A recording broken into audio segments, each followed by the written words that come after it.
Hello YouTube fans, welcome back to the AJ Speed Shop YouTube channel. Today's video is an update video to a video that I uploaded about 5 months ago, and this is in regards to replacing aftermarket fuel tanks in G-bodies, particularly turbo Buicks, and going back to a factory style tank that has the proper baffling and fuel bucket to keep the fuel pump submerged under hard launches and extreme turning, stuff like that. And most of the Buick community knows that the aftermarket tanks made by Spectra or any of the tanks you get from like Rock Auto or any of the big vendors do not have the proper baffling in them. And so anyway, in my last video, I replaced my tank with a mint condition 87 Grand National tank that was a low mileage takeout from a car. And I had put the tank in, and everything was great with the tank. I had no more fuel starvation problems, no more fuel slushing or anything like that. And everything was great up until recently when it became not great. Here's what I found.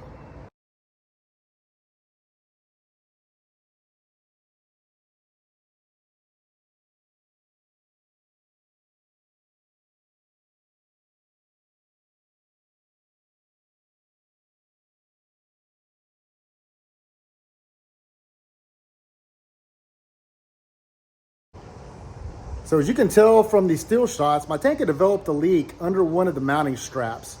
I dropped one of the straps down and pulled the rubber cushion out and noticed that we definitely had a leak.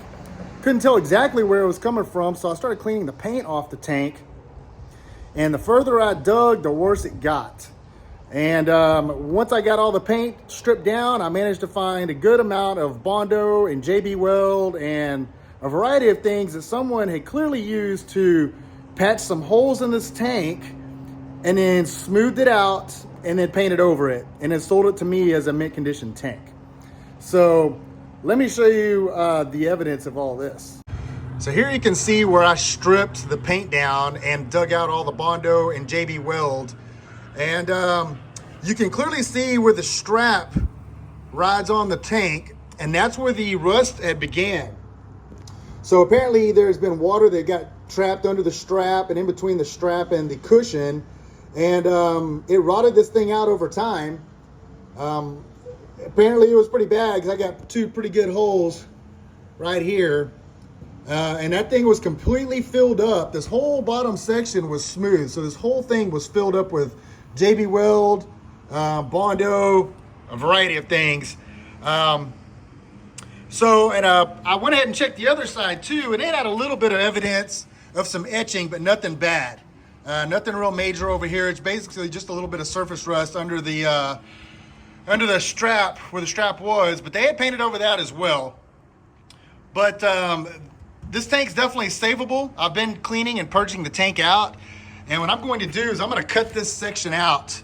I'm going to channel out this entire section right here in just a square, and then weld a new piece in there, and then smooth it out, and then go ahead and repaint the tank. So this tank will be saved. But in the interim to that, I decided to pick up another fuel tank just to get the car running again, because I do have a road trip coming up in middle of April. So I went ahead and purchased one of the tanks that I told everyone on the last video to not purchase. This is one of the new Spectra 307C tanks. This is the one that everybody claims is the good tank that is the best out of the reproduction tanks. And clearly you will see why it's not that good for fast cars. Okay guys, I'm gonna show you now why these tanks are not good for fast cars. The bucket is considerably shorter than a stock bucket. When I took some measurements of this bucket, it's only about 3.5 inches tall. And a stock bucket is around 7 inches tall. And the top of a stock bucket is tapered in to kind of capture fuel. So there's really just no comparison to these tanks in regards to the engineering to the factory tank. I mean, I guess you get what you pay for, right? But the problem is these days is there's no more factory tanks around. All you have is these options right here. So you're kind of stuck unless you can find an original good condition tank like I thought that I had done upon original inspection, but clearly I did not get that. So my plan now is I'm gonna go ahead and slap this Spectra tank in temporarily just because I have a road trip coming up in April, and that'll give me some time to cut out the factory tank and weld in some new metal, and then I'll be swapping that tank back out probably sometime during the summer. I was really more curious, more so than anything, as far as these new Spectra tanks, because I had not had one. I'd seen some reports that the buckets were better, and they are better than the original Spectra buckets or the pie pans. But clearly this is not going to be sufficient for a car that makes any kind of power or leaves hard or goes around turns, anything like that. So it is what it is. It was just kind of an experiment for me. So I'll go ahead and get this thing in, get it running, fix the old original tank, which I'll determine to be called my Franken tank. And we'll put that sucker back in during the summer and then just keep this Spectra tank for a spare. Or maybe I'll cut it open and make my own baffle. I don't know. I'm going to do something with it. So here we go. I'm going to go ahead and get ready to install this sucker back in its home place and try to get the car running for this weekend.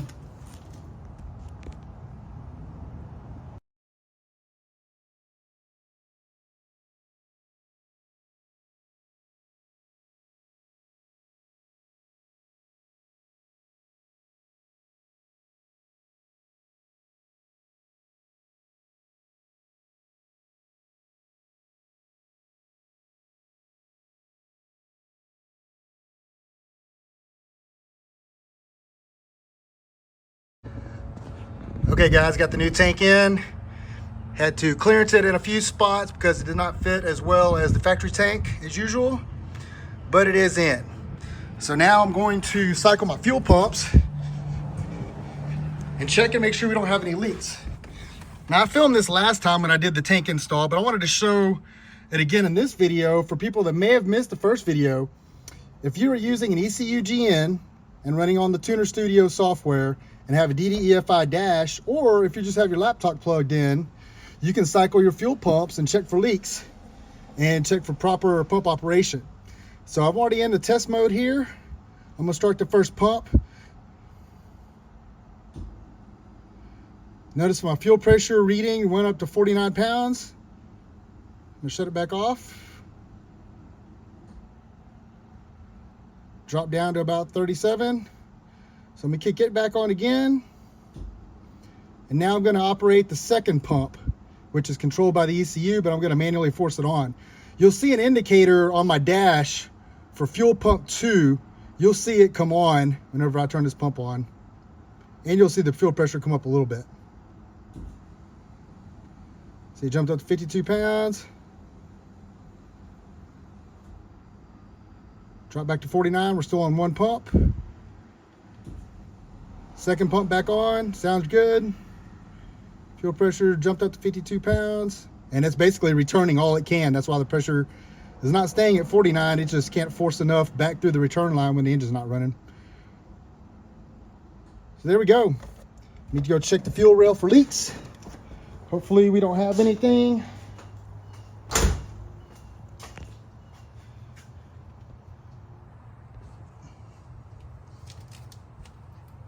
Everything is dry. Everything looks good. So now we just need to get it out and road test it. I put about 5 gallons of the 85 in it, so I'll go check it and see. I will not be doing any wide open throttle blasts with 5 gallons in it. I'm gonna have to fill it up because with this type of tank, these aftermarket tanks, you can't really run them hard with less than about 3/4 of a tank safely. So probably go top this thing off with the 85 at the gas station and we'll make a hit, check the fuel pressure, do some logging, make sure the air fuel ratio is still good, and then we'll call it good for this saga of the tank swap. And next up, I'll be working on the old Franken tank, start cutting it up and welding some metal to it and see if we can make it any better. hopefully this video was beneficial to some of you guys that watched the first one that were really wondering but kind of wanting verification on the newer style Spectra GM307C tank. And clearly they are not as good as what some people think. So buyer beware with those things. Also, speaking of buyer beware, if you're trying to find an original 87 Buick tank, be careful buying off of eBay. Even if they are known, good reputation Buick owners. Because I bought a tank from a Buick guy, and that tank was very pretty, but it was pig covered in lipstick. So anyway, that's my mistake. But you know, when you're trying to find a 35-year-old tank, there's not many of them out there, so you got to make do with what you can find. So anyway, I'm gonna close this one out, guys. Thanks a lot for watching. And I've got a couple more videos in the pipeline right now for some upcoming action we have starting in April. So stay tuned. Thank you. Bye-bye.